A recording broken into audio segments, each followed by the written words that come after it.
नमस्कार दोस्तों, आप सभी का स्वागत है अपने YouTube चैनल पर। तो दोस्तों, आज अपने टॉपिक शुरू करेंगे नंबर सिस्टम, जो एसएससी के अंदर बहुत महत्वपूर्ण टॉपिक रहा है। एसएससी के अंदर देखेंगे तो सर्वाधिक जो महत्वपूर्ण टॉपिक रहता है वो है नंबर सिस्टम का और सरलीकरण का, यानी सिंप्लीफिकेशन और नंबर सिस्टम दोनों इतने महत्वपूर्ण क्वेश्चन हैं कि एसएससी के अंदर अगर आपसे 50 क्वेश्चन पूछे जाते हैं तो उनमें से लगभग 20 से 25 क्वेश्चन आपको इन दोनों टॉपिक में से मिल जाएंगे, इसलिए सबसे ज़्यादा महत्वपूर्ण टॉपिक है। तो दोस्तों, ये टॉपिक आज शुरू कर रहे हैं, तो आज इस टॉपिक को ध्यान से समझिएगा, आप शुरू से लेकर अंत तक बने रहिएगा। अगर आपको ये वीडियो अच्छा लगे तो आप वीडियो को जो है लाइक कीजिएगा, कमेंट कीजिएगा और इस चैनल को सब्सक्राइब कीजिएगा, बेल आइकन का बटन प्रेस कीजिएगा ताकि नोटिफिकेशन आपको लगातार समय समय पर मिलता रहे। तो दोस्तों, आज शुरू कर रहे हैं अपना टॉपिक, वो है नंबर सिस्टम यानी संख्या पद्धति। पहला पॉइंट आज शुरू करेंगे वो है नंबर्स। नंबर्स के अंदर दोस्तों क्या है कि नंबर कितने प्रकार के हैं। तो नंबर बेसिक अपने देखें तो नंबर दो प्रकार के लेंगे एक बार। पहला नंबर देखो तो पहला हो जाएगा वास्तविक संख्या,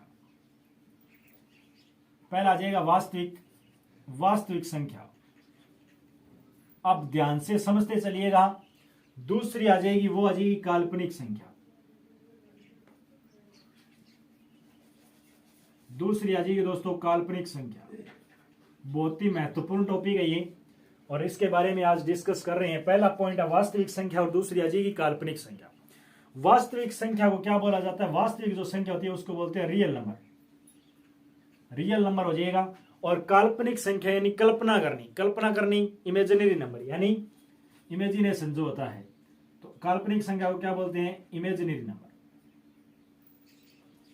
यानी इमेजिनरी नंबर। अपने को पता होना चाहिए भी काल्पनिक संख्या क्या हो जाएगी? इमेजिनरी नंबर हो जाएगी और ये हो जाएगा रियल नंबर। तो वास्तविक संख्या रियल नंबर, काल्पनिक संख्या इमेजिनरी नंबर। अब देखिए दोस्तों, वास्तविक संख्या कौन सी हो जाएगी? वास्तविक संख्या ये टोटल जितनी भी सारी संख्या है, चाहे वो धनात्मक है चाहे ऋणात्मक। आपको पता होना चाहिए भी धनात्मक संख्या कौन सी होती है? प्लस वाली जितनी भी संख्या हो जाएगी वो धनात्मक और माइनस वाली जितनी संख्या है वो ऋणात्मक। तो ऋणात्मक और संख्या और धनात्मक संख्या जितनी भी आ जाएगी वो सारी की सारी क्या कहलाएगी? वास्तविक संख्या। यानी वास्तविक संख्या माइनस अनंत से लेकर ये चलेगी कहीं ना कहीं जीरो तक और फिर लगातार चलती जाएगी प्लस अनंत तक चलेगी। ये कौन सी हो जाएगी? वास्तविक संख्या। इसका मतलब आपसे पूछे वास्तविक संख्या कौन सी होती है? 6 क्या है? तो 6 अपने कह सकते हैं। आपसे पूछे भी 6 वास्तविक संख्या है नहीं है तो हम कहेंगे भी 6 वास्तविक संख्या है। आपसे पूछे -8 वास्तविक संख्या है कि नहीं है, हम कहेंगे भी -8 भी क्या है? वास्तविक संख्या। आपसे पूछे 0 क्या है, हम कहेंगे वास्तविक संख्या। आपसे पूछे -18 क्या है, तो ये भी क्या है दोस्तों?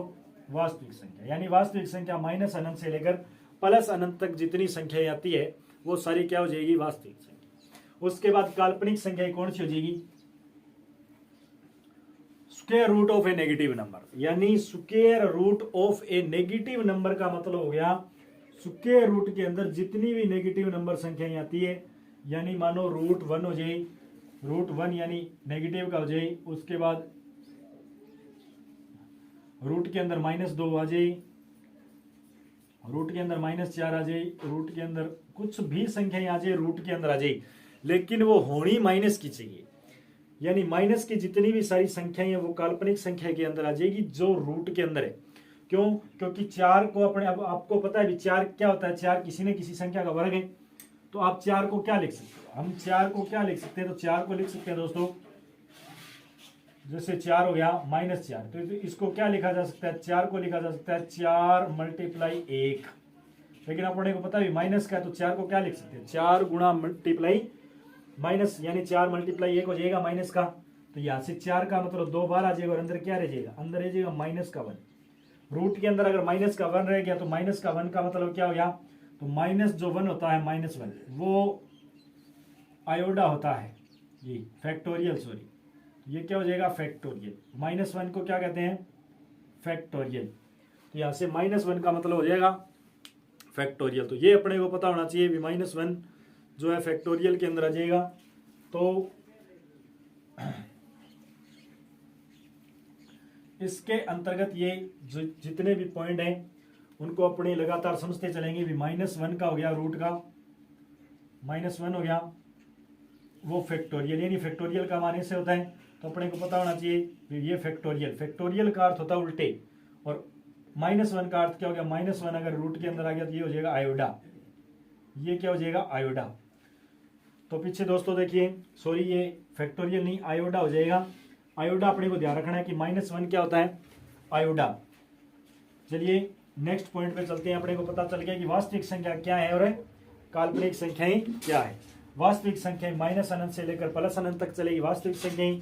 काल्पनिक संख्याएं square root of a negative number, यानी नेगेटिव वाली जितनी भी संख्या रूट में आ जाएगी वो क्या कहलाएगी, काल्पनिक संख्याएं। उसके बाद बात करते हैं नेक्स्ट पॉइंट जो है, उसके बाद आ जाएगी सम्मिश्र संख्याएं। सम्मिश्र संख्याएं, सम्मिश्र जो संख्या है वो क्या होती है, तो सम्मिश्र जो संख्या होती है दोस्तों, अभी हमने बात की थी वास्तविक संख्या और काल्पनिक संख्या दोनों को मिला दे, यानी रियल नंबर और इमेजिनरी नंबर। वास्तविक संख्या रियल नंबर प्लस में इमेजिनरी नंबर दोनों को मिला दिया जाए तो क्या बन जाएगी, सम्मिश्र संख्या। तो सम्मिश्र संख्या के अंदर क्या क्या मान जिस प्रकार से पॉइंट हो जाएगा, इसका क्या हो जाएगा, ए प्लस में हो जाएगा, ए प्लस आई बी फॉर्म में लिखा जाता है। सम्मिश्र संख्या को ए प्लस आई बी फॉर्म में लिखा जाता है दोस्तों। ए प्लस आई बी फॉर्म का मतलब क्या हो गया, जैसे 2 प्लस में 3 आयोडा, ये आ जाए 2 प्लस में 3 आयोडा। आयोडा का मतलब अभी मैंने बताया 2 प्लस में 3 आ जाएगा। आयोडा का मतलब होता है रूट माइनस ए। इस प्रकार की जो भी संख्याएं आ जाएगी वो किसके अंदर आ जाएगी, वो आ जाएगी अपनी सम्मिश्र संख्याएं के अंदर। सम्मिश्र संख्याएं कौन सी होगी, इसके अंदर रियल नंबर और इमेजिनरी नंबर दोनों आ जाएंगे सम्मिश्र संख्या के अंदर। सम्मिश्र संख्या को बोलते हैं दोस्तों कॉम्प्लेक्स नंबर। क्या बोलते हैं, कॉम्प्लेक्स नंबर बोला जाता है सम्मिश्र संख्या को। नेक्स्ट के बारे में बात करते हैं। नेक्स्ट पॉइंट अपना ये बिल्कुल आसान है दोस्तों, ये पॉइंट है बिल्कुल आसान। नेक्स्ट चलते हैं। नेक्स्ट अपने को पता होना चाहिए पूर्ण संख्या, पूर्णांक संख्या, प्राकृत संख्या। तो ये सबसे पहले लिखता हूं मैं पूर्ण संख्या, उसके बाद आगे प्राकृत संख्या और उसके बाद आगे पूर्णांक संख्या। पूर्णांक यानी पूर्ण प्लस में अंक। तो पूर्ण संख्या कौन सी हो जाएगी दोस्तों, पूर्ण संख्या यानी 0 से जिसकी शुरुआत होती है। अगर 0 से अपने गिनना शुरू करें, 0 1 2 3 इस तरह से लगातार चलती जाएगी और कहां तक चलेगी, इन्फिनिटी तक चलेगी, अनंत तक चलेगी। ये क्या हो जाएगी अपनी, ये हो जाएगी अपनी पूर्ण संख्या। पूर्णांक प्राकृत संख्या कौन सी हो जाएगी, प्राकृत संख्या 1 से शुरू होगी, 1 2 3 4 इस तरह से चलती जाएगी और कहां तक चलेगी, इन्फिनिटी तक चलेगी, अनंत तक चलेगी। ये क्या हो जाएगी, प्राकृत संख्याएं। और पूर्णांक संख्या कहां से शुरू होगी, माइनस अनंत से शुरू होगी और ये लगातार 0 और चलती जाएगी और कहां तक चलेगी, प्लस अनंत तक चलेगी। ये क्या हो जाएगी अपनी पूर्णांक संख्याएं हो जाएगी। तो अपने लगातार इन संख्या, ये महत्वपूर्ण टॉपिक है दोस्तों। पूर्ण संख्या 0 1 2 3 लगातार चलती जाएगी और पूर्ण संख्या हो जाएगी प्राकृत संख्या 1 से शुरू होती है और पूर्णांक संख्या माइनस अनंत से प्लस अनंत तक जितनी सारी संख्याएं वो क्या होती हैं, पूर्णांक संख्या होती है। इसको इंटीजर नंबर बोला जाता है दोस्तों। पूर्ण संख्याएं, प्राकृत संख्याएं और पूर्णांक संख्या, इसको अपने पता होना चाहिए। प्राकृत संख्या को नेचुरल नंबर, ये इंटीजर नंबर और ये वोल नंबर। वोल नंबर होता है पूर्ण संख्याएं, इंटीजर संख्या कौन सी होती है, पूर्णांक संख्याएं, और नेचुरल नंबर क्या होती है, प्राकृत संख्याएं। ये अपने को पता होना चाहिए। देखिए दोस्तों नेक्स्ट संख्या पे चलते हैं। नेक्स्ट संख्या कौन सी है, तो दोस्तों ये समझ में आ गया आपके, आप इसका स्क्रीनशॉट ले लीजिए। नेक्स्ट पॉइंट पे चलते हैं, वो है अपना सम संख्या। अब सम संख्या क्या होती है दोस्तों, सम संख्या अब आपको पता होना चाहिए सम संख्या कितने अक्षर है, यहाँ पे 2। इसका मतलब वे संख्याएं जो 2 से पूर्णतः विभाजित होती है, वे संख्याएं जो 2 से पूर्णतः विभाजित होती है कौन सी संख्या कहलाती है, सम संख्या।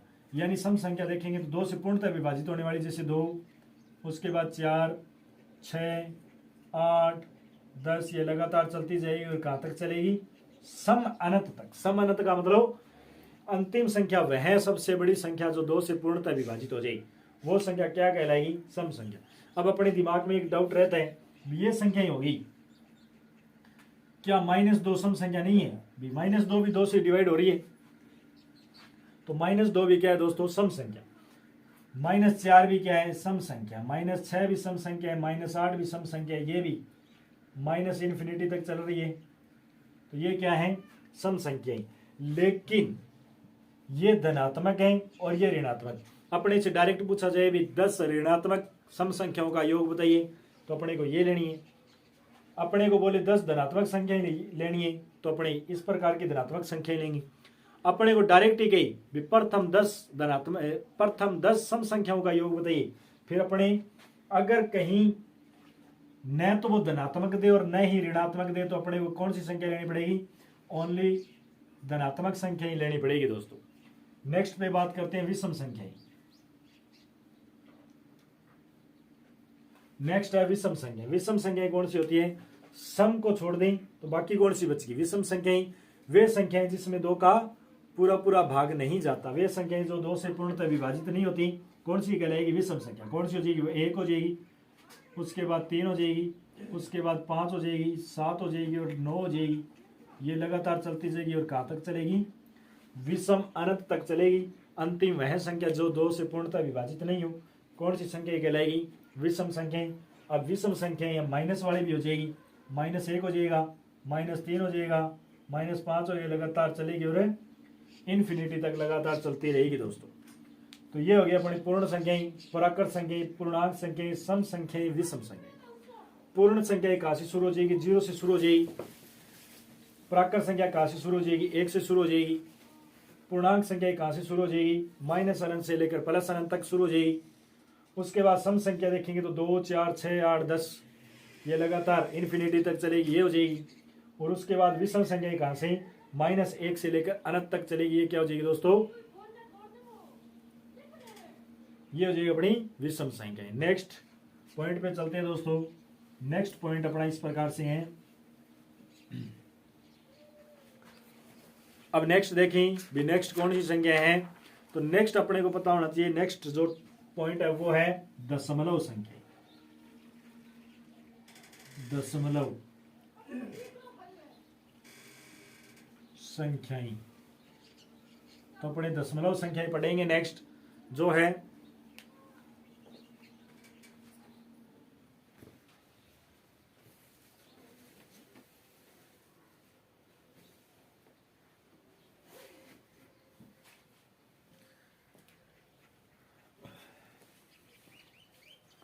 तो दशमलव संख्याएं इसके अंदर देखेंगे 2 पॉइंटों में जो है 2 भागों में बंट जाएगी। पहली तो होगी शांत दशमलव। पहली कौन सी हो जाएगी, शांत दशमलव। शांत दशमलव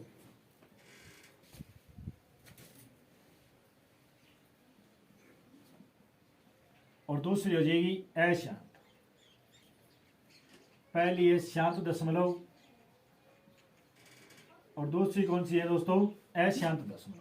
अब शांत दशमलव इसको बोलते हैं टर्मिनेटिंग और इसको बोलेंगे नॉन टर्मिनेटिंग। टर्मिनेटिंग के अंदर शांत आ जाएगी और अशांत के अंदर नॉन टर्मिनेटिंग जो भी संख्या है वो आ जाएगी। अब देखो दोस्तों शांत दशमलव कौन सा हो जाएगा, शांत जो दशमलव है वो संख्याएं अपनी हो जाएगी जो संख्याएं जिसके अंदर अपने भाग दे और वही कहीं ना कहीं जाके उसका पॉइंट के बाद कहीं ना कहीं विराम हो जाएगी। विराम मतलब पॉइंट। जैसे आप देखो भी अपने 25 के अंदर भाग देने, 25 के अंदर कह दिए भी 4 का भाग दो, तो 25 के अंदर 4 का भाग देंगे, 6 चौके 24, 6 चौके 24 और ये आ जाएगा 2.5, यानी 6.25 के बाद में ये क्या हो गया, कहीं ना कहीं विराम ले रही है। तो ये हो जाएगा अपना शांत दशमलव के अंदर। जैसे अपने को बोल दें भी आप भाग दीजिए 38 के अंदर, 38 के अंदर आप 4 का भाग दीजिए, तो 38 के अंदर अगर 4 का भाग दे रहे हैं तो देखिए 9 चौके 36 और बच गया कितना 2, 9.5, यानी ये पॉइंट के बाद कहीं ना कहीं रुक रही है, अंतिम पॉइंट कहीं ना कहीं जाके रुक रही है। तो ये कहाँ से हो जाएगी, शांत दशमलव हो जाएगी। अशांत दशमलव यानी ये पॉइंट के बाद कहीं ना कहीं रुक रही है तो शांत होगी, ये नहीं रुक रही तो क्या हो जाएगी, अशांत। जैसे अपने को कह दे भी 100 में भाग दीजिए 3 का, अगर 100 में 3 का भाग दे रहे तो देखिए 33.3333 ये लगातार चलती रहेगी, तो ये अशांत दशमलव में आ जाएगी। फिर अपने को कह दें 100 के अंदर आप भाग दीजिए 6 का, तो 100 के अंदर अपने 6 का भाग दे रही, तो 6 एकम 6, 6 एकम है 6, यहाँ पे क्या बच जाएगा 4 और 40 हो जाएगा, 6 6 36 फिर 40 हो जाएगा, 16.6666 ये लगातार चलता रहेगा, कहीं ना कहीं ये लगातार कंटिन्यूटी में चलता रहेगा। इस प्रकार से दोस्तों ये लगातार चलता रहेगा, इसका मतलब ये अशांत दशमलव हो जाएगा। यानी ये लगातार अपने भाग देते रहे हैं तो ये लगातार चलती रहेगी। 100 में 3 का भाग दिया 33.3333, ये लगातार चल रहा है। 100 में 6 का भाग दिया 16.6666, ये लगातार चल रहा है। इसका मतलब कौन सा पॉइंट हो जाएगा? अशांत दशमलव हो जाएगा दोस्तों। शांत दशमलव मतलब कहीं ना कहीं पॉइंट के बाद कहीं ना कहीं विराम ले, अशांत के बाद अशांत में पॉइंट के बाद कहीं विराम नहीं ले, लगातार चलता रहे, वो क्या आ जाएगा? अशांत दशमलव में आ जाएगा। नेक्स्ट पॉइंट पे चलते हैं दोस्तों। आशा करता हूं कि आप लोगों को ये पॉइंट समझ में आया होगा। नेक्स्ट पॉइंट पे चलते हैं। नेक्स्ट पॉइंट अपना, नेक्स्ट बात करें प्रीमिय संख्याएं की। प्रीमिय संख्या कौन सी हो जाएगी? 2 हमने पढ़ी है प्रीमिय संख्याएं, और एक हो जाएगी अप्रीमिय। एक हो जाएगी प्रीमिय संख्या और एक हो जाएगी अप्रीमिय संख्या। प्रीमिय संख्या को क्या कर सकते हैं? प्रीमिय संख्या को P बटा Q के रूप में लिखा जा सकता है, लेकिन ध्यान रखना है Q का मान क्या होना नहीं चाहिए? Q का मान नॉट इज इक्वल टू 0। यानी अपने देखें तो Q का मान 0 नहीं होना चाहिए। तो P बटा Q के रूप में किसे लिखा जाता है? प्रीमिय संख्या को। तो ये सारी क्या हो जाएगी? प्रीमिय संख्या। अब प्रीमिय संख्या कौन कौन सी होगी? अपने ऐसे पूछे एग्जाम्पल के तौर पे पूछे 1/2 क्या है तो प्रीमिय संख्या, 6/7 क्या है तो भी प्रीमिय संख्या, 8/17 6/17 क्या है प्रीमिय संख्या, 22/28 क्या है प्रीमिय संख्या, 363/493 क्या है प्रीमिय संख्या, 22/7 क्या है तो प्रीमिय संख्या। ये लगातार सारी जितनी भी संख्याएं वो क्या है? प्रीमिय संख्याएं हैं। प्रीमिय संख्या 1/2 6/7 6/17 22/7, कुछ भी संख्या जो बट्टा में लिखे P बटा Q के रूप में प्रीमिय संख्या हो जाएगी। अप्रीमिय मतलब प्रीमिय रहित वे संख्याएं जिन्हें P बटा Q के रूप में नहीं लिखा जाता वो क्या होगी? अप्रीमिय संख्या हो जाएगी। यानी स्क्वायर रूट ऑफ एक देखेंगे पॉजिटिव नंबर, यानी square root of a positive number, लेकिन पॉजिटिव नंबर वो होना चाहिए जो किसी न किसी संख्या का वर्ग न हो। जैसे आ गया √1, ये क्या हो जाएगा? अप्रीमिय संख्या। √2 अप्रीमिय संख्या। अब अपने को पता होना चाहिए √1 क्या है? किसी न किसी संख्या का वर्ग है। एक का रूट क्या होता है? 1, इसलिए ये क्या हो जाएगी? ये तो अप्रीमिय होगी नहीं। ध्यान रखना भी कोई ना कोई संख्या वो संख्या होनी चाहिए जो किसी संख्या का वर्ग न हो। तो √1 नहीं होगा, √2 हो जाएगा। उसके बाद पूछे √3 हो जाएगा। अब पूछे √4, तो √4 है, वो √4 किसका वर्ग है? 2 का, इसलिए ये अप्रीमिय संख्या नहीं होगी।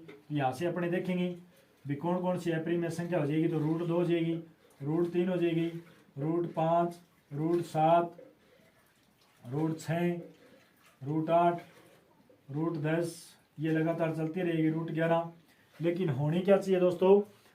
रूट के अंदर होनी चाहिए, और वो होनी चाहिए वो संख्या होनी चाहिए जो किसी का वर्ग न हो।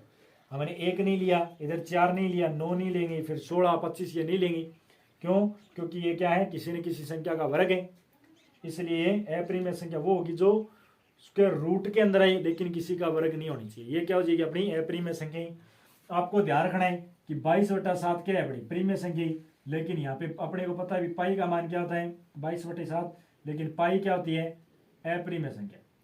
प्रीमिय संख्या कौन सी होती है? 22/7, और पाई क्या होता है? अप्रीमिय संख्या। बहुत बार पूछा जाता है कि पाई क्या है, तो पाई क्या है? अप्रीमिय संख्या। 22/7 क्या है दोस्तों? प्रीमिय संख्या है। चलिए नेक्स्ट नंबर के बारे में बात करते हैं। आशा करता हूँ आपको समझ में आया होगा। स्क्रीनशॉट ले सकते हैं आप। ये कुछ एग्जाम्पल लिए मैंने, उदाहरण बहुत सारे हैं लेकिन उनमें से हमने कुछ एग्जाम्पल लिए हैं। नेक्स्ट पॉइंट के बारे में डिस्कस करते हैं। नेक्स्ट पॉइंट अपना इस प्रकार से है।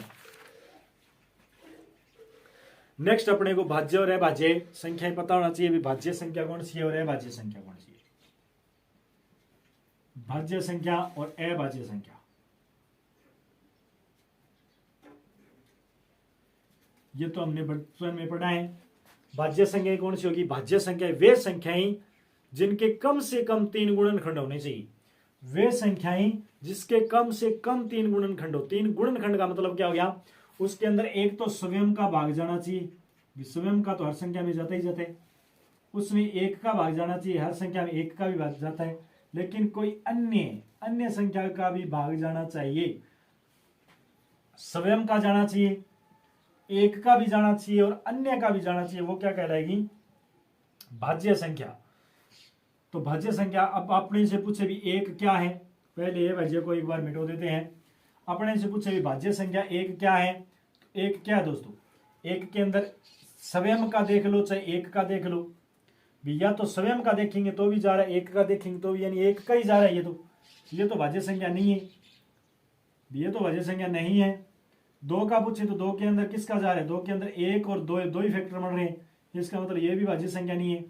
तीन देखें तो तीन के अंदर एक का भी जा रहा है और तीन का जा रहा है, ये भी भाज्य संख्या नहीं है। तो पहली भाज्य संख्या क्या आ जाएगी? चार। चार एक का भी जा रहे हैं, दो के जा रहे हैं और स्वयं का भी जा रहे हैं। तो अपने से पूछे भी पहली जो भाज्य संख्या है वो कौन सी है, तो पहली भाज्य संख्या कौन सी आ जाएगी? तो पहली भाज्य संख्या अपने पास आ जाएगी 4। उसके बाद पूछे भी, उसके बाद तो लगातार चलेगी 6, 5 नहीं होगी क्योंकि 5 के अंदर एक का और 5 का खुद का, दो का ही जाता है, तीसरी संख्या का नहीं जाता। 6 के अंदर देखेंगे तो एक का जा रहा है, दो का जा रहा है, तीन का जा रहा है, 6 का खुद का जा रहा है। 7 नहीं होगी, उसके बाद कौन सी हो जाएगी? 8। 8 के बाद कौन सी हो जाएगी? 9। 9 भी होगी क्योंकि अपने 9 देखेंगे तो 9 के अंदर 3 संख्याओं का भाग जा रहा है, 9 के अंदर एक का जा रहे हैं, 9 के अंदर 3 का जा रहे हैं और 9 के अंदर 9 का जा रहे हैं, 3 संख्याओं का भाग जा रहा है, इसलिए 9 भी क्या है? भाज्य संख्या। और इसके बाद तो आपको पता ही है लगातार चलती रहेगी, 10 चलेगा, फिर 12 चलेगा, फिर 14 चलेगा, फिर 15 चलेगा, ये लगातार चलती रहेगी। ये क्या हो जाएगी? भाज्य संख्याएं। उसके बाद डिस्कस करें अभाज्य संख्याएं की। अभाज्य संख्या के अंदर यानी वह संख्याएं जिसके केवल 2 ही गुणनखंड हो, वह संख्या जिसके केवल और केवल 2 ही गुणनखंड, केवल 2 ही गुणनखंड होने चाहिए। एक तो उसके अंदर स्वयं का भाग जाना चाहिए और वह एक का, यानी स्वयं और एक का 2 का ही भाग जाना चाहिए और किसी संख्या का भाग न जाना चाहिए, वो क्या कहलाएगी? अभाज्य संख्या। इसके अंदर केवल 2 ही गुणनखंड होने चाहिए, उसके 2 होने ही चाहिए, न तो उससे कम होने चाहिए न उससे ज्यादा। अब अपने से पूछे भी एक, तो एक के अंदर देखेंगे तो एक में एक का ही भाग यानी स्वयं का ही जा रहा है, 2 गुणनखंड तो नहीं हुए, इसका मतलब ये तो अभाज्य संख्या नहीं है। तो पहली अभाज्य संख्या क्या हो जाएगी? 2, क्योंकि 2 के अंदर एक का भी भाग जा रहा है और किसका जा रहा है? 2 का। मैंने कहा अभी केवल 2 ही गुणनखंड होने चाहिए, तो 2 के तो 2 हो रहे हैं। तो अपने से पूछे भी पहली अभाज्य संख्या कौन सी है, तो पहली अभाज्य संख्या कौन सी हो जाएगी? 2 हो जाएगी, उसके बाद 3 हो जाएगी, उसके बाद 5 हो जाएगी, फिर 7 हो जाएगी, फिर 11, 13, उसके बाद 17, ये लगातार चलती जाएगी, इन्फिनिटी तक चलेगी संख्याएं। अपने से बहुत बार एक महत्वपूर्ण क्वेश्चन पूछा जाता है कि ऐसी संख्याएं धनात्मक संख्याएं बतानी है जो अभाज्य संख्या हो, यानी प्रथम जो धनात्मक संख्याएं क्या है? एकमात्र धनात्मक संख्याएं अभाज्य संख्या तो 2 है। तो अपने को यहाँ पे ध्यान रखना है भी 2 एक मात्र ऐसी संख्या है जो अभाज्य संख्या है लेकिन सम संख्या भी है। आपको सम संख्या एक ही मिलेगी, ये 2, इसके अलावा आपको कोई एक ऐसी संख्या अभाज्य संख्या नहीं मिलेगी जो अभाज्य संख्या है और साथ में सम भी है। दूसरा पॉइंट क्या पूछा जाता है? लगातार 3 विषम अभाज्य संख्याएं। तो लगातार 3 विषम अभाज्य संख्याएं कौन है? 3, 5, 7। इनके अलावा आपको कोई भी अभाज्य संख्या 3 लगातार विषम संख्या नहीं मिलेगी, वे 3 लगातार भी हो और विषम भी हो। 3, 5, 7 ये विषम संख्याएं भी है तीनों और लगातार भी है। अब आप इसके बाद में देखो तो इसके बाद आनी चाहिए विषम संख्या 9, लेकिन 9 तो भाज्य संख्या है, इसलिए आपको ये दोनों पॉइंट ये याद रखने हैं भी लगातार 3 विषम संख्या पूछे, वैसे पूछे भी लगातार 3 विषम संख्याओं का जोड़ा बताइए, तो 3, 5, 7 का हो जाएगा। ऐसी संख्या बताइए जो सम संख्या भी है और अभाज्य संख्या है, तो 2 हो जाएगी। आपको ध्यान रखना है 2 क्या है? अभाज्य संख्या। और भाज्य संख्या प्रथम कौन सी है? 4। भाज्य संख्या की डेफिनेशन बताइए? वे संख्या जिसके कम से कम 3 गुणनखंड होने चाहिए, अधिक से अधिक कितने ही हो, यानी उसमें स्वयं का भाग जाए, एक का भाग जाए और किसी अन्य तीसरे का भाग जाए। अभाज्य के अंदर स्वयं का व एक का भाग जाए और किसी संख्या का भाग न जाए, इसका मतलब केवल 2 ही गुणनखंड हो, केवल 2 ही गुणनखंड होने चाहिए, न तो 2 से कम होने चाहिए और न 2 से अधिक होने चाहिए, वो क्या कहलाएगा? अभाज्य संख्या। तो गुणनखंड यानी संख्या पद्धति के नंबर टॉपिक का अंतिम पॉइंट देखने जा रही है। अंतिम पॉइंट है परफेक्ट संख्या, जिसको उत्तम संख्या भी बोलते हैं। उत्तम संख्या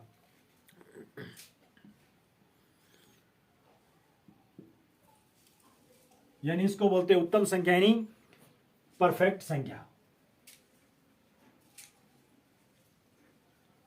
परफेक्ट नंबर। अब अपने से पूछे परफेक्ट नंबर क्या है, तो परफेक्ट नंबर क्या ध्यान रखना है, वह ऐसी संख्या है जिसको स्वयं को छोड़कर उसके बाकी गुणनखंडों का योग उसके बराबर होना चाहिए।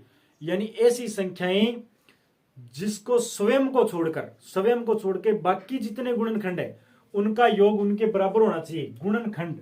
अब अपने से पूछे एक, तो एक का गुणनखंड क्या होता है, एक ही होता है। ये दोनों बराबर तो है, लेकिन इसके अंदर क्या है, स्वयं को छोड़कर और जितने भी गुणनखंड होते हैं वो सारे इसके बराबर होने चाहिए, उनका योग इनके बराबर होना चाहिए, तो वो परफेक्ट नंबर कहलाएगा। तो ये तो नहीं हो सकती।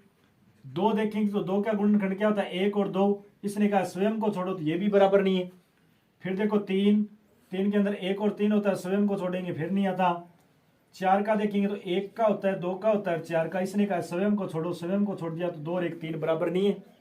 उसके बाद पांच का देखेंगे तो एक और पांच नहीं होता। छह का देखेंगे तो छह के अंदर एक का जाता है, दो का जाता है, तीन का जाता है और छह का जाता है।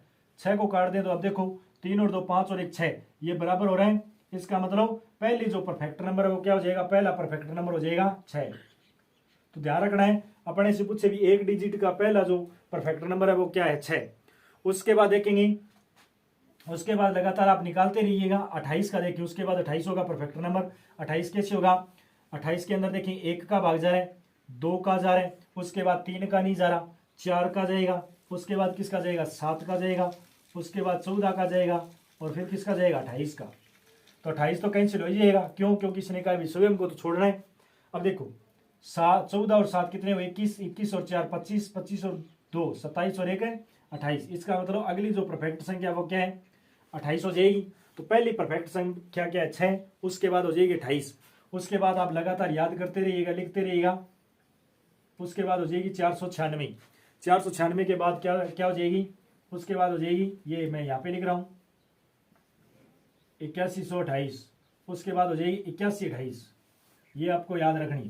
पहली 6 हो जाएगी, उसके बाद हो जाएगी अपनी 28, 4096 और 8128। उसके बाद आपको याद रखनी है 3355, आपको याद रखनी है 3355, 033 6, 033 है 6, 3355 033 6 आपको याद रखनी। पहली हो जाएगी 6, दूसरी हो जाएगी 28, फिर हो जाएगी 4096, उसके बाद हो जाएगी 8128, फिर 3355 033 6, ये आपका परफेक्ट नंबर हो जाएगा। दोस्तों ये संख्या पद्धति का नंबर सिस्टम का ये पॉइंट था।